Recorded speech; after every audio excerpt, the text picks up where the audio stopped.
congratulations, you've got the Switch, but now you need a library. Not a big one to start with, but you don't know what games are appropriate for you and your teenagers, who are notoriously hard to please. Everything on this list is going to be rated T for teen, and we're going to start with Hades, which is rated T for teen for violence. Please accept this gift as a small token. Now, there are roguelikes, and then there's Hades. The latest from Supergiant Games has many of the trappings of a traditional roguelike, which is the tight action, randomized battles, and a never-ending cycle of failure and incremental progress.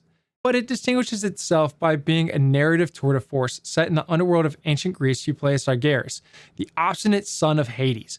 All of your favorites, from the all-powerful Olympians like Zeus and Athena to human legends like Achilles, show up in some way or another. Supergiant cleverly reimagines these millennia-old characters in a modern fashion. They really flesh them out, and there's dozens of characters as if they existed in an extremely dark rom-com. Now, every death pushes the story forward, but it's not in a linear fashion. The story is told in how you slowly get to know members of the Greek mythenium a bit more with every brutal failure. It's a good fit for people who love roguelikes, which means that the dungeons are never the same twice. It allows the player to save their progress over the time so they can repeat the same place multiple times without it getting old and stale. It's not a good fit for anyone who needs their narratives in a neat 3-act structure. Also, I don't recommend it for people that are easily frustrated because Hades will kill you a lot.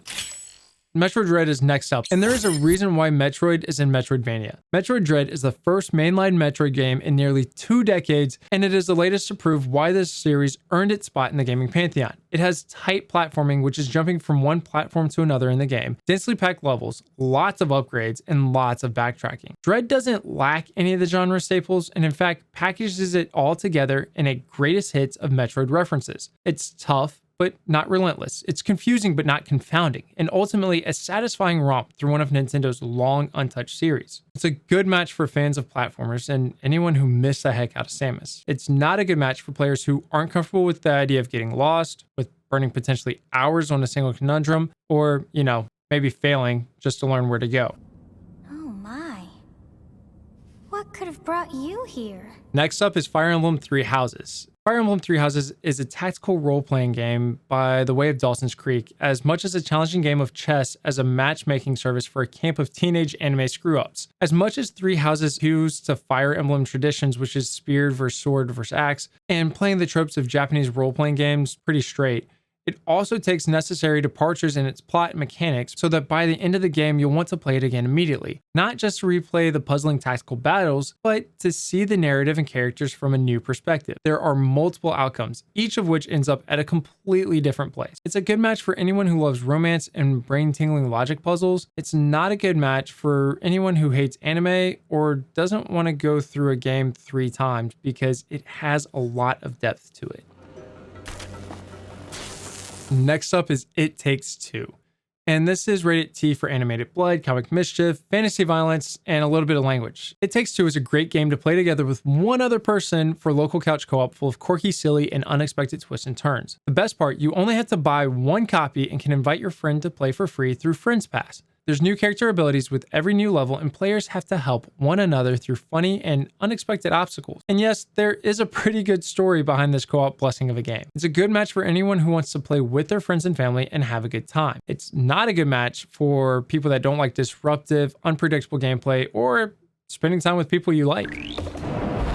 Next up is Cult of Lamb, and this is just different. This is like a dark version of Animal Crossings and Stardew Valley, which are my recommendations if you don't like this game, because those will probably fit a lot better. If you enjoy those farming sims that require managing and keeping up the community, this is a very unique twist on that genre that is really well done. It's not for everyone, hence the teen rating. It's a good match for people who want basically an emo Animal Crossing game. It's not a good match for people who want a regular, cute, cuddly, cozy game. Now, what do I mean by this? Cult of Lamb has you managing just like Animal Crossings and Stardew Valley do. It's just that you're managing something different.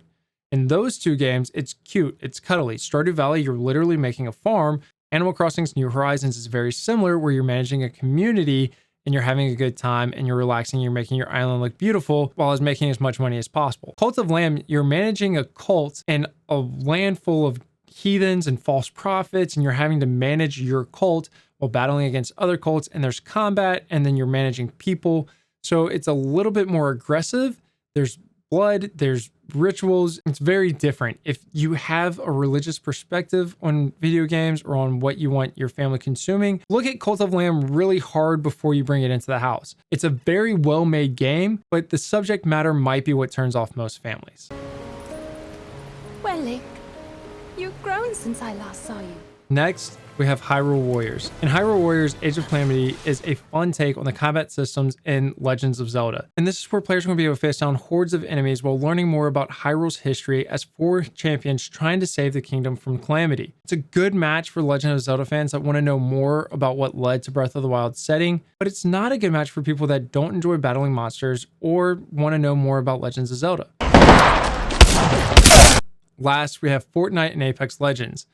I don't normally lump 2 games together in one, but these are both battle royale, first-person shooter, third-person shooter games that are fun for families to play together, and you can cross-play. They're free to play, but they have huge in-game monetization through season passes and limited skins, but they do introduce new maps and new mechanics through their updates. I just highly recommend using a pro controller or third-party controller because the Joy-Cons just don't cut it, and setting up parental controls so that kids can't just willy-nilly buy stuff in the season passes or the limited time skins. This is a good match for anybody that enjoys first-person or third-person shooters, who enjoys competing against other people. This is not good for people that can't control their spending or get addicted to stuff and don't know how to self-regulate yet.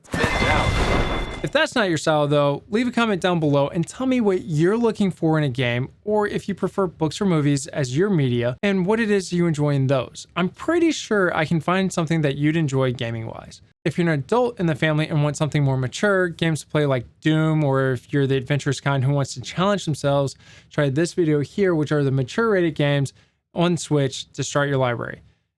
This is Wes from Ridir Gaming. Do good, play hard, game on, and I'll see you in the next video.